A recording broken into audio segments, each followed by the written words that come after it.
Bienvenidas, tías y tíos, a la gran feria del coronavirus, el coronabichos, el coronayuyu, el coronavirus. Pasen y vean, están todas invitadas.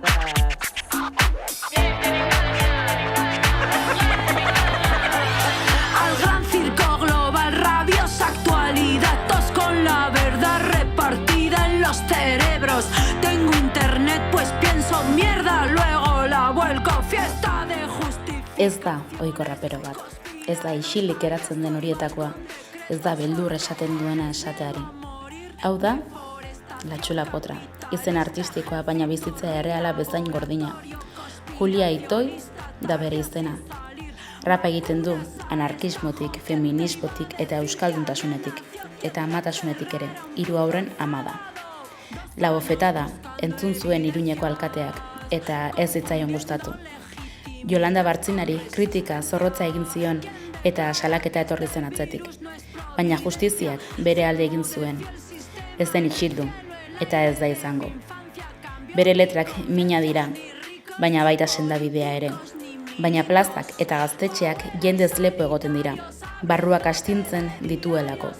Eta ahotsa ematen dielako asko entzuten ez direna ahotsei. Ez da kantatzen duen ama bat, ez da kexatzen den artista bat. La Chula Potra da. Haserrea, indarra eta poesia estenatoki baten gainean.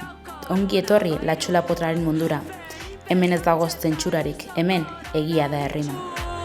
Pasa el cartón, don Simón, vamos a echarle limón a este circo. Va a dar comienzo el mayor espectáculo del mundo. Abróchense los cinturones. Próxima estación, el colapso. Mienten, engañan. Mienten, engañan. Mienten, engañan.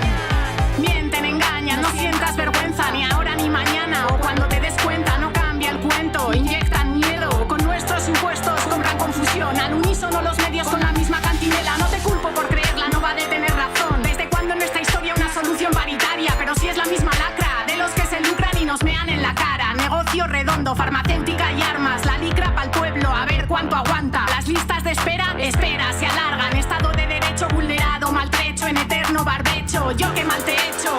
Experimentos con mi cuerpo. Puedo decidir si quiero o no quiero. Puedo, debo.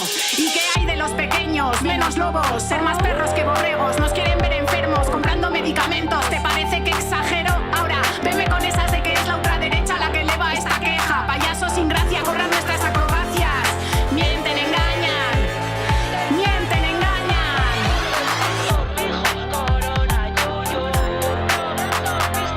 Mienten, engañan. No sientas vergüenza ni ahora ni mañana. O cuando te des cuenta. Mienten, engañan. Mienten, engañan.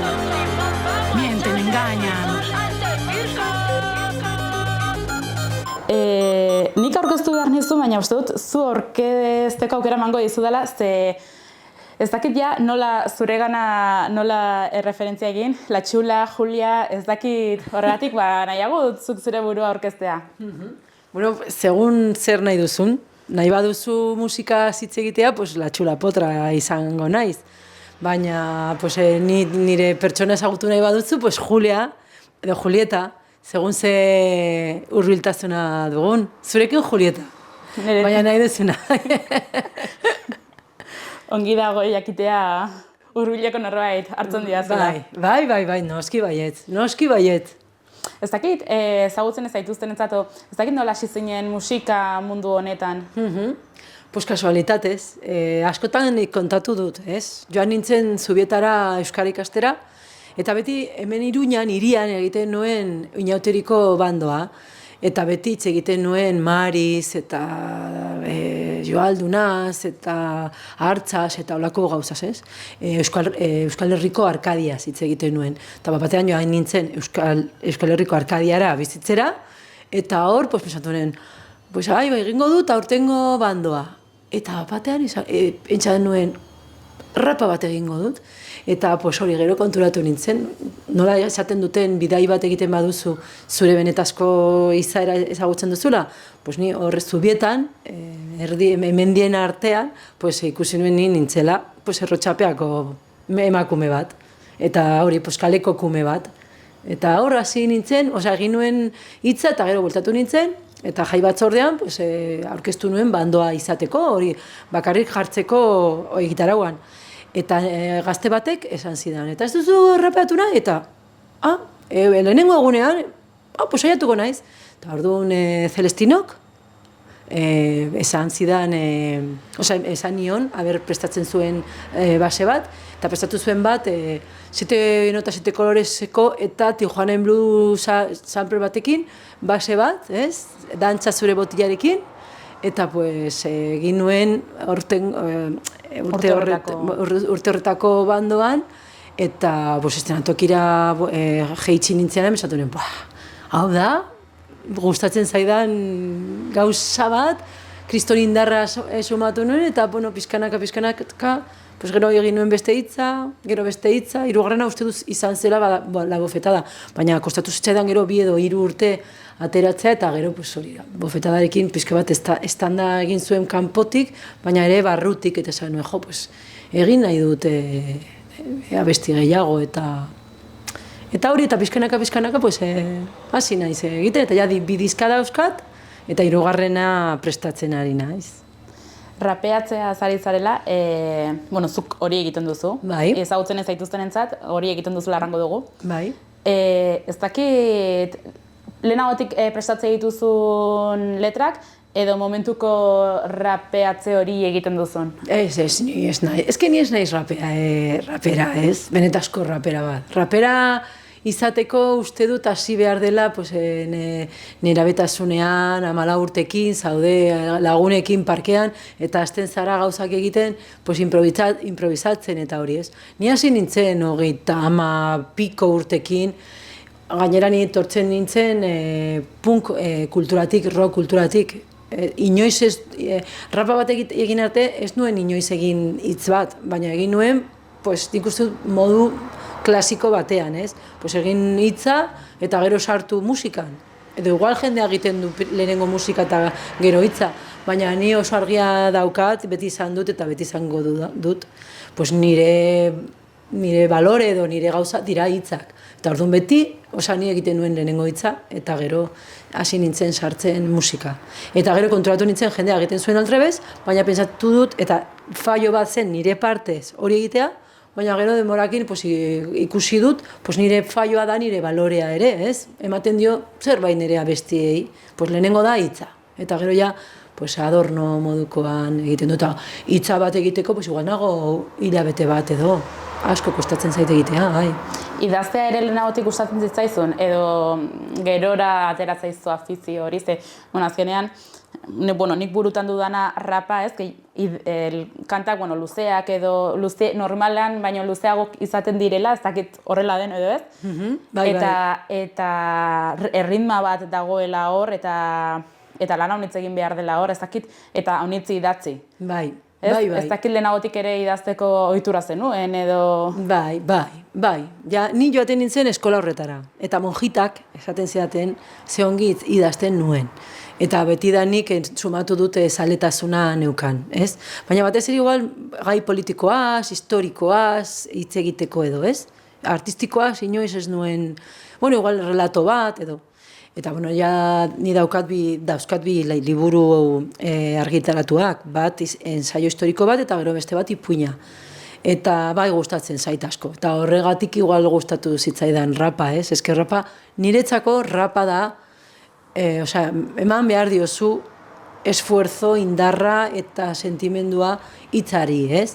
Orain ikusten duzu kultura urbana, nik uste dut jendea gehiago ematen dio indarra ritmoari, eta gero bai ematen dituzte oso mezuak, oso zuzenak eta askotan sabiduriaz beteta, beste batzutan ez, baina ere badago rapa hutsa ez, baina dira hitz motzak ez, nire estrofako batekin egiten dute abesti osoa ez, eta niretzako rapa da historia kontatzea, ez gelditzea estribillo batekin edo bi esaldi politekin gelditu.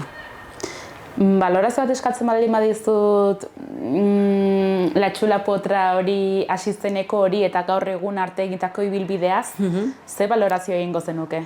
Bueno, lehenengo gauza, orain badakit gehiago, asko ikasi dut grabatzen. Da gehiengo kostatzen zaidana. Eta orain dakit askoz gehiago, pues, nola sartzen den hitza erritmo batean, nola egiten den olako gauzak, ez? Nola grabatu eta hori. Eta gero ere ikasi dut asko zuzenean.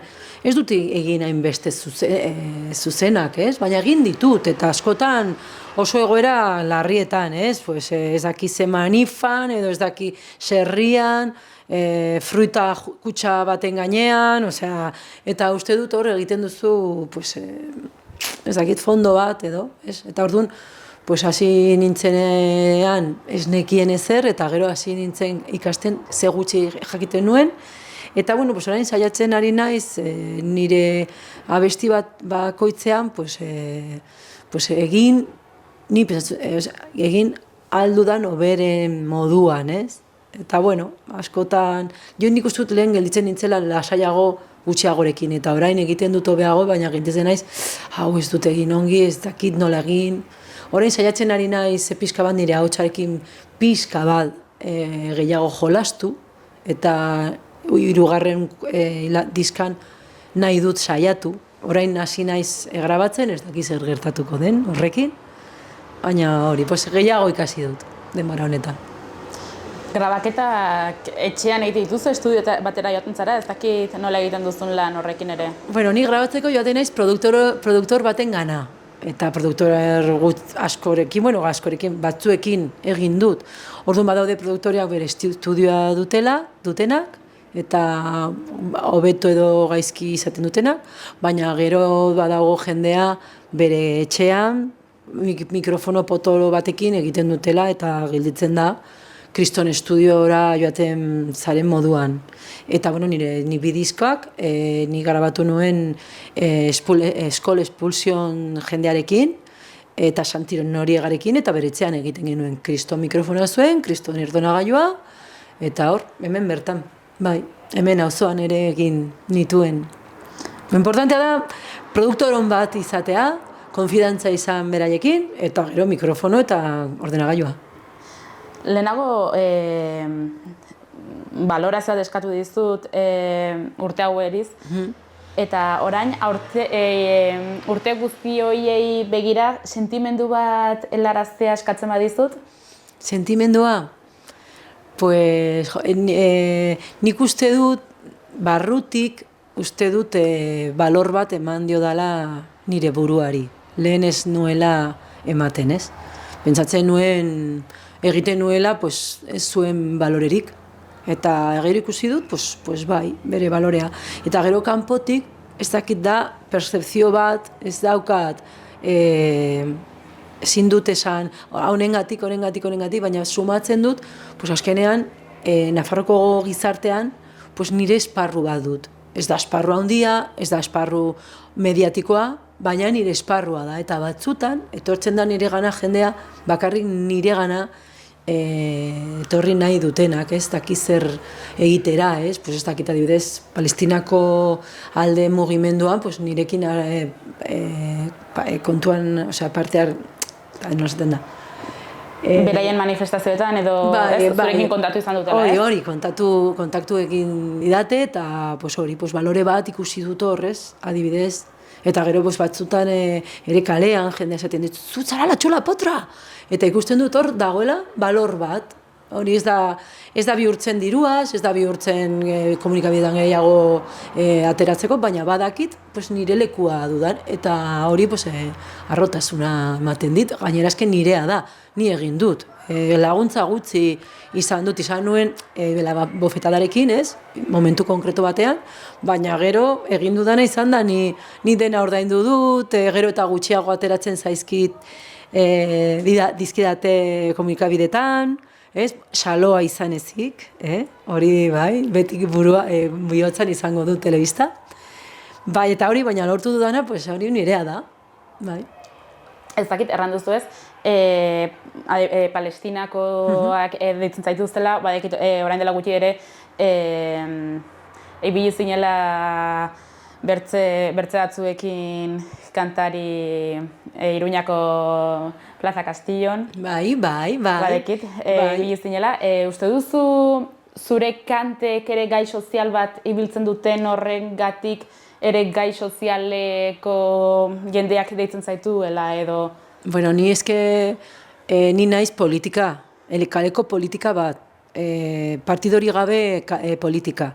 Eta hori betidanik izan dut oso argia, eta denbora asko mugimendu popularrean ibilita gero, batean aurkitu nuen rapa, eta niretzat rapa da nire ikuspuntua eta nirekintzak egiteko komunikabidea, ez? Ni naiz nire partidoa, rapa da jendearen gana ailegatzeko. Orduan, ulertzen dut jendea ikusten nau, politika bat bezala, edo rap politiko egiten duena. Niretzako lehenengo rapa oso politiko zen, dena politikoa da, ez? Eta, dauzkan nire abestiak maitasunaz, eta ongi pasatzeko, baina naiz eta maitasuna abesti bat izatea, nik uste dut beti sartzen dudala nire ikuspuntu politiko edo sozial bat. Eta orduan, ni naiz Iruñeko mugimendu popularreko zati bat, txikia, baina orain dela ja urte asko hor daramadala, ez? 30 urte edo mugimendu popularran ibiltzen naizela, eta nire kabuz. Argi zeruen hasieratik, honetan hasi zinen horretatik, horrelako zerbait erabili naizen, rapa erabili naizenula gauz zerbait politikoa egiteko edo gai sozialei zure ikuspuntua emateko edo... Ez, hori Barzinari esker ikusi nuen. Gero igual, la bofetada aferari gabe, igual aurkituko nuke, bakarrik, ez?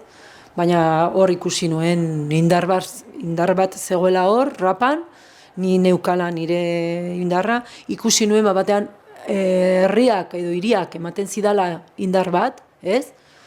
Eta hor, bai, niretzat, hori da nire bidea musikarekin. Ez dut ikusten, ez da hoberena, ez da okerrena, da nirea. Ez dut ikusten nire burua beste moduan. Adibidez, ikusten dut batzutan ze trajektorian ematen duten batzuk, ez? Batean agertzen da neskatxo bat, super freska, super kalekoa, ez dakiz zer, naturala, ez? Eta arrakasta du, eta batean ja, 3. bideoklipa do, ja, azten da, ateratzen makillaje gehiagorekin, dantza talde batekin, ez? Uste dute, hori da bide bat, eta da berea, eta hori zongi, ez? Nirea ez da hori. Niretzat, da jarraitu kaina ematen, moztu gabe, eta si akaso, nire flowa hobetzea eta zabaltzea. Osea, nire ahotsa landu, zabaltzeko nire flowa. Idazterako orduan eta kantak sortzerako orduan ze hizkuntzetan egiten duzu? Erdaraz. Saiatu zara nozbait euskaraz sortzen? Bai, dauzkat bi, ez? Eta bi, lehenango gauza egin nuen, euskaraz, baina euskarra gaizki izan da, eta Ainhoa Aranburu bertsolariak hobetu zituen, eta errima polita jarri eta hori, eta dauzkat bi, Ama gurea eta tuerkuin. Bai. Eta orain nago 3. ateratzen, eta uste dut ere beste abesti bat euskaraz sartuko naiz diskan. Bai. Baina, ni ere ikusten dut zer dagoen euskara eta musikarekin, eta badago ere, hori badago jendea borrokatzen duela euskararen alde musikarekin edo horako gauza, ez? Ni euskaldun berria naiz, asko borrokatu dut nire bizitzan euskararen alde, bakarrik ikasteko, ez? Saiatu naiz nire aurrak, seme alabak joan dira modelo de ereduari, ez?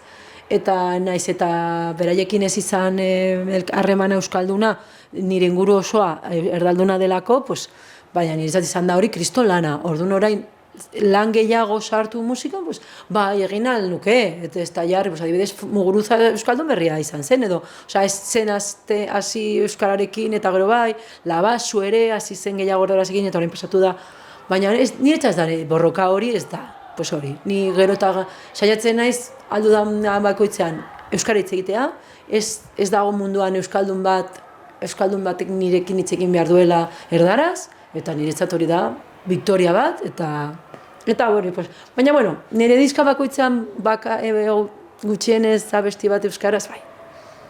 Hori da nire, no ez dakit. Bai, ez behintzat hor geratzea eta erakustea, bueno, igual akaso ez dut dena euskaraz egiten, bai. Baina zerbait egiten dut eta hor ustea seinalitxo bat, ez behintzat? Bai, eta ni adibidez, pues igual, ni asko hitz egiten du nire kontzertuetan, ez? Eta uste du dela momentu oso konkretoa zure komunikatzeko indar guztia ateratzeko, ez? Eta batzutan, pues, joan naiz Elizondora, edo ez dakiz zer, osea, leku bat, guztiok euskaldunak direla edo gehienak, ez?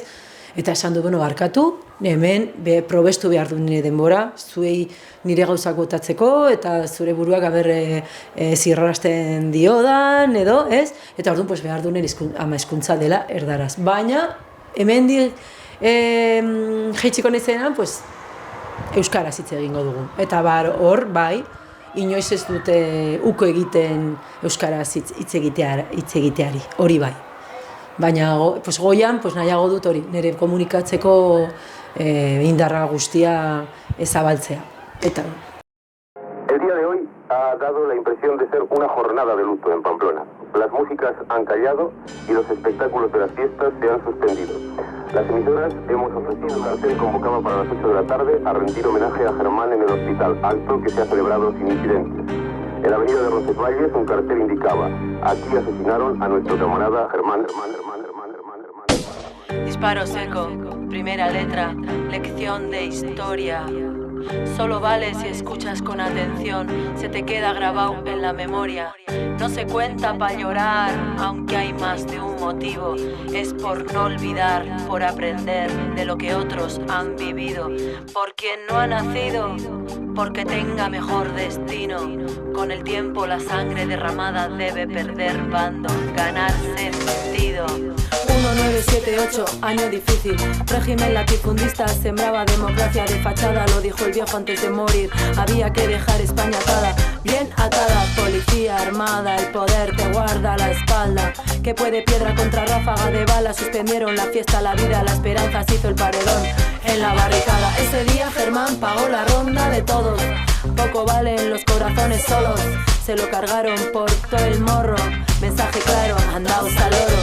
El del gatillo era un mierda, el que la pana partía con orificios de entrada, su cortijo patria constituía muerte en asfalto, política de alcantarilla, comisario, gobernador, ministro, salvaron el tipo, nadie dirigió el capítulo, fácil echar la culpa a un legionario muerto como si la irresponsabilidad no fuera delito, si el sistema tiene miedo, carga las armas de sus perros, manda a matar y esconde la mano, escupiendo japo impune sobre sus putos códigos de cuento, los estados no tienen ética, tienen intereses, no conocen el sentimiento de la peña, solo su DNI, su cuenta corriente. Cuando está en peligro el negocio del poder, les da igual prostituir valores y leyes. Lágrimas de gente nos invitan a banquete de reyes. Barato te sale matar a un pobre jugando en el equipo de maderos y matones. Esto es una puta carronada. Fueran blancos, fueran rojos, fueran grises. Disparando fuego abierto a los Sanfermines.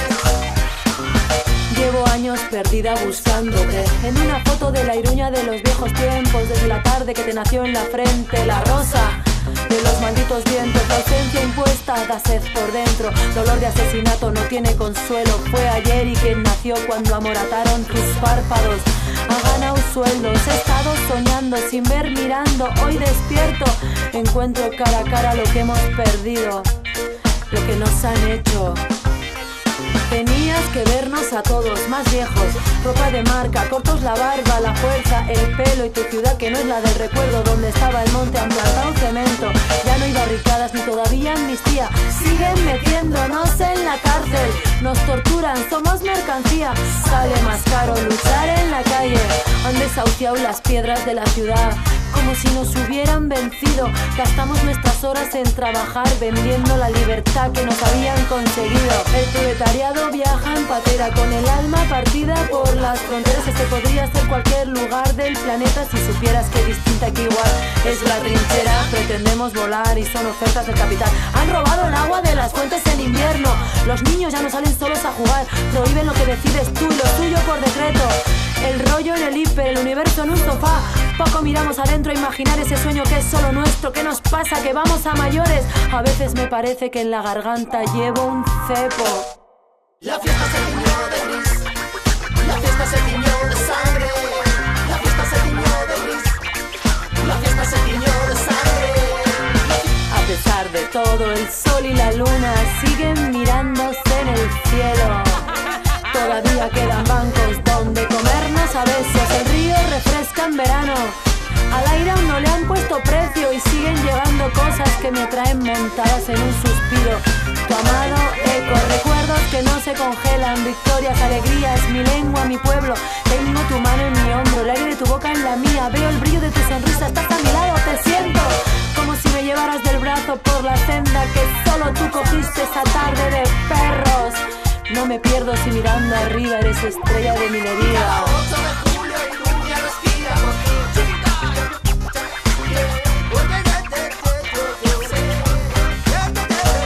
Y cada 8 de julio y Luña respira por ti, chiquita.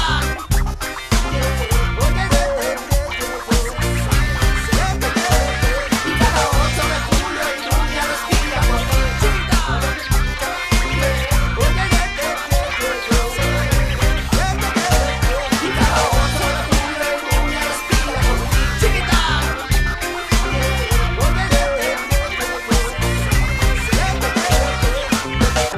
Mila bederatzireun da hirurogeita hemezortziko uztailaren 8an, gaueko 10:20, bakarrik 23 urte zituen.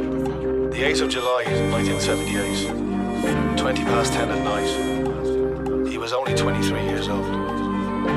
8 de julio de 1978, 10:20 de la noche. Solo tenía 23 años. Lección de historia sin final, sin juez que sentencia firme. Justicia, reparación, verdad, son bromas macabras después de 33 Sanfermines. Hermoso Germán, dejaste sangre en una chapa, no podrán borrar la huella. Está tatuada en nuestras entrañas, grito de tu bendito recuerdo que todavía hoy espera. No te olvidaremos nunca, de la herida de tu frente vierte nuestra ansia de libertad. Tus hermanos y hermanas de la lucha resistiendo para siempre. Gora Herri, Askatua.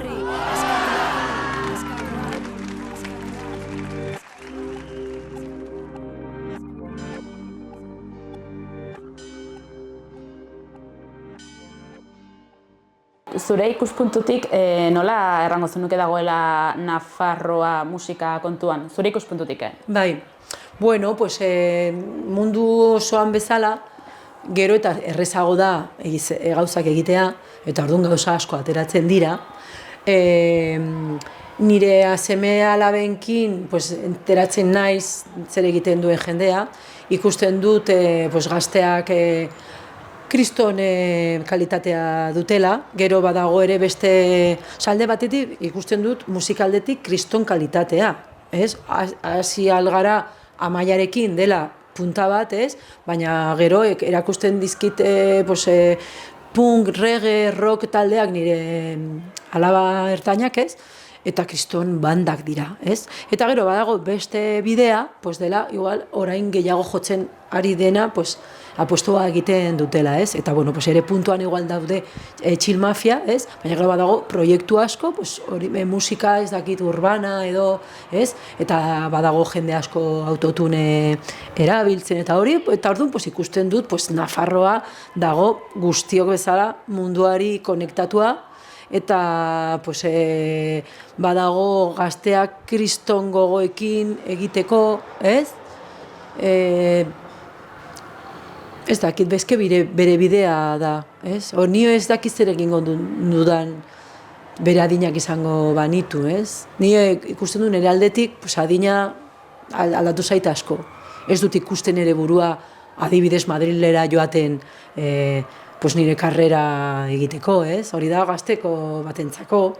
Edo ere ez dut ikusten gaztei zer nahi duten ematea saiatzen, eske dira nere seme alabak, ez? Ni egiten duen ateratzen zaidana, ez dakit.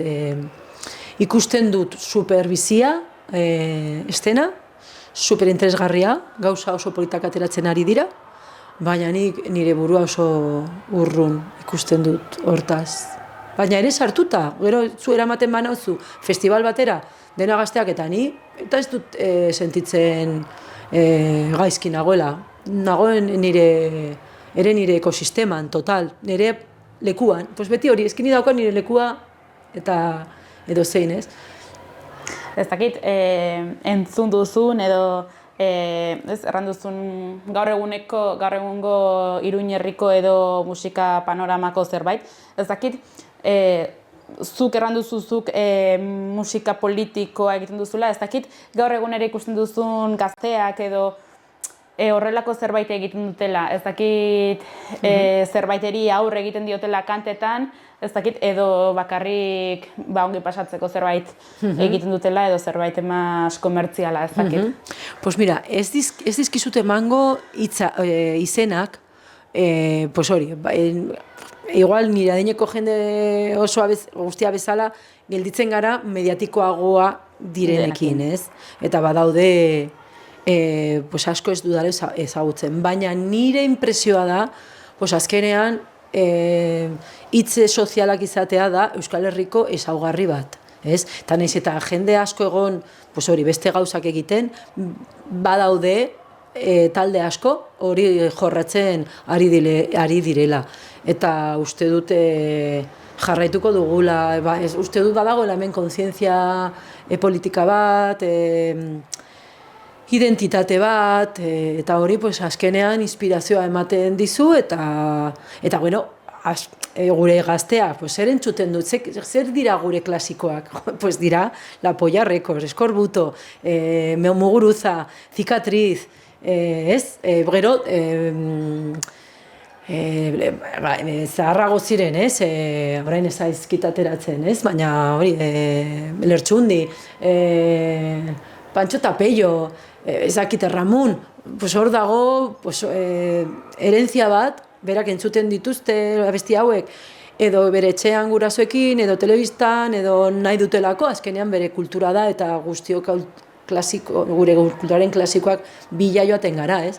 Eta azkenean egiten duzu identitate bat artistikoa, ez? Naiz eta gero, igual gauzak ezberdinak egin ahal, saiatu, ez? Edo hori, ulertu da? Bai. Nik behintzat bai. Bai, ez ondo. Ez dakit, pixko bat zure musikan sartuta, ez dakit aldaketa nabaritu duzun musika egiterako orduan, bando horretatik egon zinela erreparatu zenuela, gaur egun arte eta zure azken diska prestatzen zabiltzan honetan, ez dakit nabaritu duzun aldaketa, ez dakit aldatu den zure musika egiteko modua, heldutasun bat nabaritzen duzun, ez dakit? Pues, ni hasi nintzenean, nire euskan gehien zirrarazten zitzaizkidan gaiak. Adibidez, feminismoa, euskal konfliktoa, ekologia, ez? Orduan, ni beti pentsatu dut. Ateratzen nituen, feminismoari buruz, atera nuen nire lehenengo abestia, feminismo nire oso berezia zen feminismoaz gehien interesatzen zitzaidana, ez? Konfliktorekin igual. Gero, hasten zara beste gauzak egiten, eta ja jorratu duzu, ez zara joaten leku Virginia batera, ez? Ja egin duzu lehen, gehiago sentitzen duzu zenuen. Orduan, batzutan betan dut, igual nagoela errepikatzen, edo hori ematen dit pizka bat beldurra, ez? Batean entzutea, berriro dago gauzak esaten, ez? Baina, bueno, ere, badago gai asko egiteko nire lehenengo hitza. Adibidez, osea, ni naiz, laurogeia markadako kalekume bat, ez? Eta inoiz ez dut hitze idatzi poliziari buruz, ez?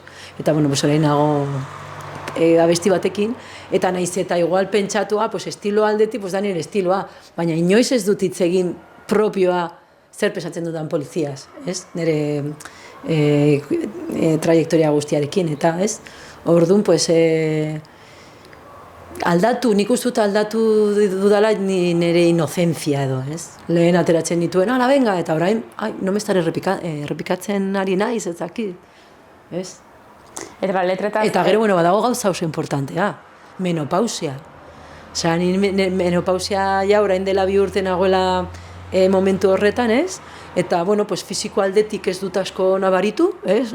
Sofokoak eta hori, baina barruan, nago orain, eske gainera oso kontzertuak gutxi egiten dudan, ez? Orduan, pentsatzen, egingo dut aurkezpen bat, eta ez dakit, oraindik nago elaboratzen, ez? Baina ez dakit ikusten dudan nire burua, lehen bezala, eta ateratzen erdibiluzik kontzertu batera, ez? Lehen oso argia neukan, ez? Baina orain, hori, sentitzen dut gauza bat nire barruan aldatu dela, ez dakite fertilitatearekin joan da zerbait, ez? Baina ikusten dut, eta zer jarriko dudan, ez dakit nahi dudan, ez dakit jarriko nituen lehenengo... Igual lehenengo kontzertuetan jarritako arropa hori, ez? Arropa, ez, adibidez, eta segun ze abestia, hau ez dakit, ez? Maitasuna, maitasunaz orain, maitasunaz orain hitz egiteko, ez dakit sexora joango nintzen, edo espiritualki, eske nago desberdina nire barruan, ez? Nago irrautza batean, ez? Eta orain, da nire 3. diska eta horrekin, eta orduan, hori bai, sentitzen dut zerbait aldatu dudala, ere nola ikusten dudan merkadua, ez? Ikusten dut gertatzen diren gauzak merkatuan, eta ikusten dut, ez dakit, buru batekin, como que estás de vuelta de muchas cosas, ez? Baina oso interesgarria da, Bai, ez azkenean ere, zu nola sentitzen zaren eta zure buruarekin nola sentitzen zaren ere, hori normalean, bakarrik ez uste dut zuregan, uste dut musikarik guztiengan abaritzen dela aldaketa bat, ez azkenean, kanta bat idatzi behar duzunean, uste dut zure barrutik ateratzen den hori helarazteko orduan ere zu nola sentitzen zaren adierazten dela, ez? Bai, eta zu aldatzen duzu denborarekin, amatasuna, edo ikusten duzu, ez daki pandemia, uste dut jende askori aldatu zitzaiola, ez? Gertatzen dira gauzak bizitzan, edo igual daukazu drama bat, eta ematen diozu burua buelta, ez? Eta azkenean, nire lehenengo hitza idatzi nuen 2014an, 2013an. Pasatu dira 21 urte. Eta 21 urte hauetan, izan ditut 3 haur, eta pasatu zaizkit gauza asko. Bizia pasatu zaizu gainetik. Bai, eta batzutan hori, tren bat bezala, ez? Eta aldatu duzu, adibidez, amatasuna aldatzen zaizu, eta orain, menopausia berriro, ez? Eta, bai. Azkenean jarretzen baduzu egiten, zurekin joaten da musika, ez? Ez dakit pentsatu duzu menopausiari buruzko kanta bat egitea? Azkenean, uste dut, tabu bat dela gaur egun ere gure gizartean, ez? Bai, pentsatu dut, bakizu zerbaitengatik ikusten dudalako amatasunarekin ere, pentsatu duzu, idatziko nuke amatasunari buruz liburu bat. Eta menopausiari buruz ere. Azkenean ikusten dute daude mito asko, baina ere gizarte hiperkontaktatua honetan, ere sortzen ditugu mitoak oso erreza, ez? Eta lehen, bazegoen mito bat, ni inoiz ez dut ikusi ni izan behar nintzela ama Virginia bat nire seme alabekin, inoiz. Baina badirudi, bazegoela mito bat, gu behar ginela izan hori, ama Virginia bat bezala, ez? Eta orain, ikusten ari naiz, egiten ari dela, ja denbora urte batzuetatik, ez? Mala madre izatea, eta gainera, harrotasunarekin, ez? Ez que lehen ama Virginia izan behar gara, eta orain gara ama txarrak ez dakiz zer, ez? Eta azkenean ikusten dut adultocentrismo asko daudela gai hauetan, ez? Azkenean importanteena dira seme-alabak, ez? Eta seme-alabak hor jarri behar dugu puntua, ez? Eta orduan iratziko nuke. Eta menopausiarekin ikusten dut ere, lehen zen bukatu dela bizitza, ez dakiz zer ez, eta orain ikusten dut batez ere, ez nire aldetik, osasun gauza badela. Azkenean, daukagu adolescentzia bat, bezala, ez, lehen, adolescentzia da sartzen zarenean, ez, hormonaren munduan, eta egiten du horrela. Eta oso toksika dira hormonak, eta horregatik ateratzen dira pikorrak, eta gero, menopausia da ateratzea. Baina gure gorputzaia ez da nerabe baten bezala. Eta orduan, badaude minbizi asko adibidez hormonaren gatik. Badago hor, gauza bat osasunari buruz oso importantea. Eta hori ez dut ikusten, ikusten dut, ere, gure, ez dakit, emakume bezala, beste mitoak ateratzen ari gara menopausiarekin, eta azkenean, ni botako nuke mezu bat. Menopausia da, gehiago zaintzeko garai bat. Ez? Hormonak toksika dirlako. Eta joango dira, como la traca de los fuegos artificiales en San Fermín. Ez dira joaten, egiten dute, estanda, ez? Eta estanda horretan, minbizia izan alduzu. Orduan hori, ez dakite abesti bat, baina liburua bai. Baina ez daukat denborarik orain. Eta oraindik daukat pasatzeko, bakarrik 2 urte daramatzat. Ez dakit, nola ensaiatzen du rapera batek? Zer? Nola ensaiatzen du rapera batek? Jartzen da etxeko arroparekin, etxean dagoelako, pizten du ordenagailua, jartzen du kaskoa, igual, familiarekin dagoelako gela berberan eta ez molestatzeko, eta letrakin hasten da, eta baserekin, eta ja ikasten duenean hitza, ja dago janaria egiten, eta baserekin, sukaldean, eta saiatzen, gaizki, venga, berriro, gaizki, eta ja ikasi arte, eta ja, ailegatzen da momentu batean, ja zaude gauzak egiten, eta beste gauzak pentsatzen, eta rapeatzen hitza, eta momentu horretan badakizu ja, dakizula hitza. Nola, ez dakit trukoren bat baduzun edo horren bertze letra buruan izateko, ez dakit trukoren bat badagon? Niretzat, nire hitza bakoitza du sentido bat. Ez dut botatzen esaldiak, baizik eta etzaten dut, adibidez, Germanen hitza. Azten naiz pixka bat kontesto historikoa emate, ez? Eta zer gertatu zen. Gero azten naiz, pixka bat sentimentalki zer esango nion Germaneri. Bere nobia izango banu eta 30 urte pasata gero zer kontatuko nion. Eta gero bukatzen dut, du sentido bat, ez? Eta gero laguntzen nau asko musika. Azkenean, ez dakit ze buruaren lekuan, batzen duzu basea eta hitza. Eta orduan, entzuten baduzu basea, errezago ateratzen zaizu. Adibidez, aldatzea naiz eta oso ongi jakin hitza bat. Niri aldatzen badidazu basea, galtzen naiz. Lehenengo momentuan, gero ja, pizka baten saiatzen, 2 egun, 3 egun, jazta, ez? Zuk sortutako kanta bat aukeratzeko eskatzen badizut? Bat bakarrik? Bat. Balkaldera. Zergatik? Balkaldera da diska batean grabatu dudan segidan, moztu gabe, nire abestia bakarra. Produktoreak esan zidan, hau ezin da moztu. Ezin da, venga, egingo dugu hau, ongi izatea arte, hau dauka klima emozional bat, eta egin behar duzu dena segidan. Ez dago estribillorik, ez dago ezer. Eta orduan, ez dakizen bat aldiz egin nituen, 9 edo 10 aldiz jarraian lortu arte, ez? Dena egin ongi, perfecto, izateko diskoan. Baina eske gainera nola den hori, azkenean sartzen naiz trance batean edo egiten, eta nik sinesten dut en mis muertos, eta uste dut guda zibilari buruz hitz egiten dugunean, ez bakarrik zure mis muertos, ailegatzen dira edo zein los muertos de todos, no? Eta orduan sentitzen du zerbait oso gogorra, eta askotan bukatu dute negar egiten, edo momentu batean, bai. Eta kontzertu bat aukeratzeko eskatzen badizut? Pues egin nuen azken ongi antolatua, zegoen azkena izan zen Zizurren. Saiatu zuten karpa berri bat sortzen, zen lehenengo urtea, eta zegoen rock and rolleko jendea eta ni.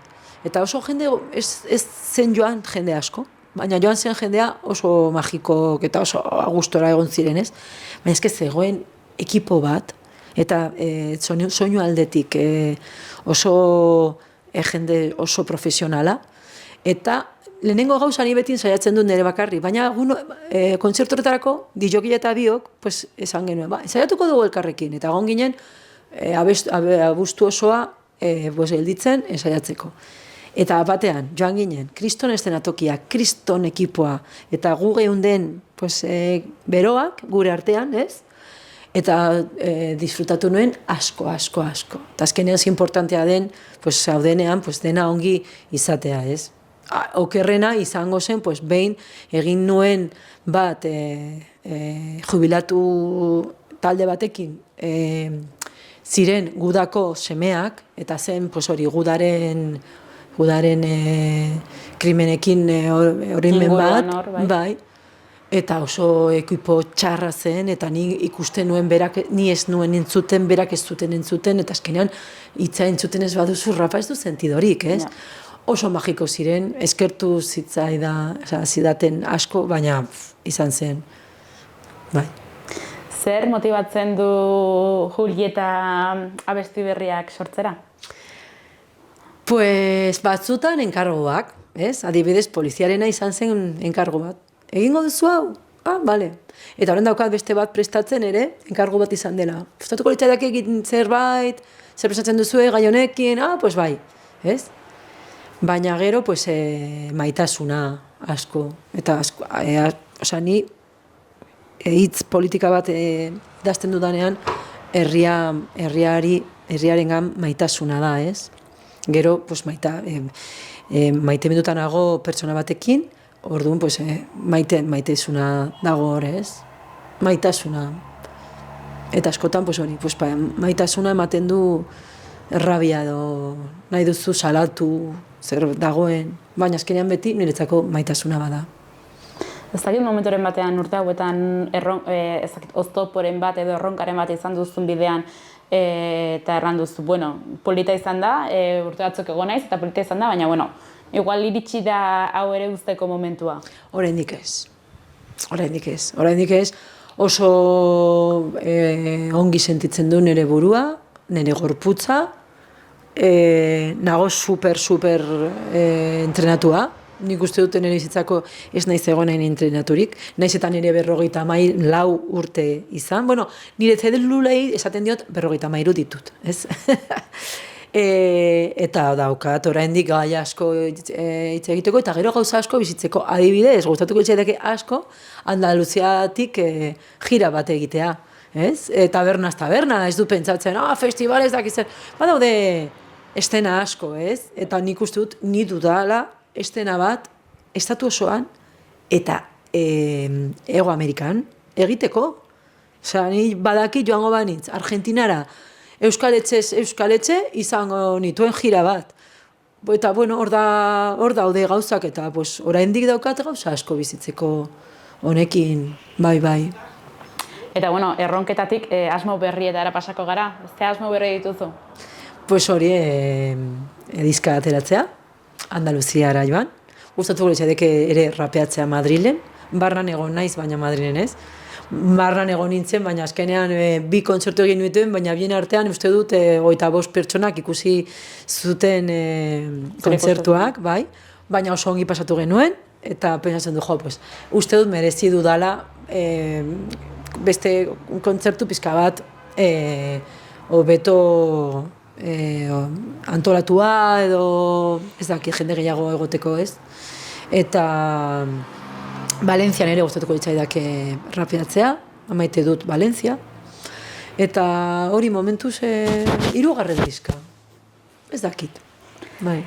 Bukatzeko, nabile, eskatzen edo planteatzen, ez dakit, mezu bat 15-16 urteko neskamutiko talde bateri, honetan hasi nahi dutena, musika munduan hasi nahi dutena, ez dakit, ze mezu bialiko zenien. Pues egin nahi badute, egin behar dute, egin behar dutela. Osea, nahi badute kontzertu bat egin, afamatuak egin behar dituzte, abestiak. Orduan, nahi badute hori, pues, sartu lokalan eta egin abestiak. Eta gero abestiak izango dituztenean, pues, jo eta jo. Eta orain dituzte, gazteak uste dute gauza bat ni ez dudala, eta da sare sozialetan hobeto murgiltzen dira, eta gehien ikusten dituztena dira gazteak, eta gazte batek bere izaera bakarrik ateratzen, pues, kontaktua egiten dute beste gazteekin, ez? Errezago. Azkenean, nire hitza irakurtzen badute ere kontaktuan egingo dute, baina errezago da beraientzako. Orduan, nahi dute? Pues egin zazue. Egin. Eta jagatuko dira, pues, nahi duten lekuetara. Eta bai, beste konsejo, pues, egin nahi badute, pues, egin ongi. Alduten hoberena, ez? Ez bakarrik musikaldetik ere bere artean, ez? Pues, talde badira, pues, zaindu burua talde barruan, ez? Eta hori, pues, zaindu abestiak, zaindu pertsonak, eta zaindu mundua, eta hori azkenean igual lortzen dute trascendentzia sozial bat, eta orduan, pues, egin aldute, pues, mezuak politak beste jendearentzako, eta hori. Baina, batez ere hori, nahi dute? Pues, egin zazue.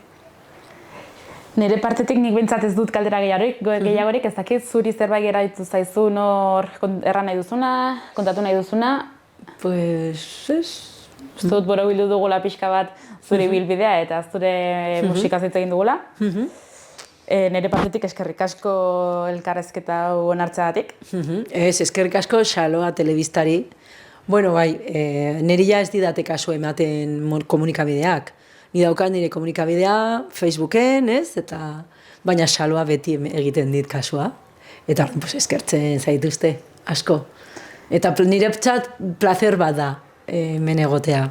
Benetan gustatzen zait asko mundu hau, eta oso gustora. Eta hori ematen dit, pues, bueno, da zerbait jaso, ez? Eta, bai, esker mila. Eskerrik asko zuri. Zuri. Presentando FAC 78 volumen 2. A sus pies, Felipe Bourbon. No me gustaría haber nacido en tu careto, chacho. Comes de una dictadura y 1 millón de asesinatos. 278 años prosperando a costa del sudor de campesinado y proletariado. Primero la buchaca, luego la dinastía paña, el oligarca, el pueblo agita banderita, y así al vasallo mano dura, y en la casa libertinos aferraos al sillón como piojos a los rizos. Sí, López Madrid.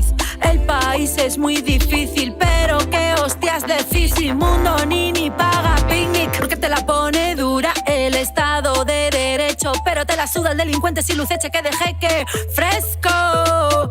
Papa Pig hace caca, ja. En el hemiciclo es lógico, funcione así Philip Milico, metido a político, discurso anual, cerebro vacío, show de manual, quien tapa al pueblo se hace frío, España cortesana, quien te cura el corazón partido. Serio, serio, serio, serio, serio, serio, serio, debajo de tu cama hay un cementerio. Serio, serio, serio, serio, serio, serio, serio, debajo de tu cama hay un cementerio. Juanito era pobre, apoyó un golpe de estado, llueve Petromone y Tatachan millonario. Tu madre es una rancia y tu último polvo, tu abuela fue nazi uniformada como Adolfo. Una hermana medio boba, otra con un zampabollos, el tercero a la fuerza, bingo, no sabía de tocar, tonto. Solo un puto sacrificio en toda tu puta vida por los títulos, casas, tipillas, neta de taxista, insecto, palo, segunda mano, prepotente descendiente de Pelayo. Si la lista la Ortiz quería servir, pudo seguir de periodista. ¿Cuánta esquinita tiene mi cama? Tribunal Superior, que me la guarda. 1, 2, 3, 4, con la Leti y las 2 hijas, aunque nadie dio su voto por ti ni las mantenidas. Nada de lo que tú eres lo ganaste por ti mismo, niño pijo inseguro que siempre vivió del cuento. Gilipollas, audiencia, besamanos, come polla, reverencia, vergüenza me daría con corona tontería, por cojones policía, puta mierda monarquía. Enchufao por un enchufao, que enchufao por otro enchufao, chao, chao, el mejor rey muerto o exiliao. Esa carcasa gansa envasa un alma facha, fachada, que en la chacharada la tanta zaranda japana, palacio, mala escuela, padrinos, Franco y la CIA, tu gestión hermafrodita, jodes a chicos y chicas, papito mato a tío, y a ti nunca te quiso, es serio, debajo tu cama hay un cementerio, serio, serio, serio, serio, serio, serio, serio, debajo de tu cama hay un cementerio, serio, serio, serio, serio, serio, serio, serio, debajo de tu cama hay un cementerio. Serio, serio, serio, serio, este cementerio. Carretera Málaga-Almería, masacre de Badajoz, más de 100.000 desaparecidos, cuarteles de Canarias. 1000 universos de infiernos acompañen tu conciencia como ratas en los cuerpos de las republicanas. Presentes, presentes, presentes. Obreros de Vitoria, Chiqui, Otaegui, Baena, Sánchez, García, Germán Rodríguez, Barandiarán, Gladys del Estar, luchando por tu futuro y el de tus hijas, subnormal. ¡Presentes! Muertos por la colza, por el caballo, suicidas, asesinatos machistas, todas las víctimas del imperio yanqui, ¡presentes! Los contribuyentes de este régimen corrupto, catalanes recibiendo golpes delante de una urna, criaturas en organizaciones adultas sufriendo pederastia, ¡presentes! Cada chabola, cada desahucio, la migración, la dispersión, cada vida perdida por la incultura inducida, cada cadáver por proyectil policial, ¡presentes! Desde la dictadura de Franco hasta tu jefatura, chacho, ¡presentes!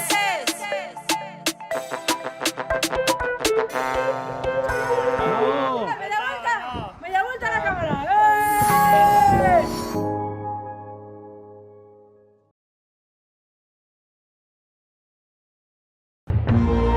Gobierno de Navarra. Nafarroako gobernua.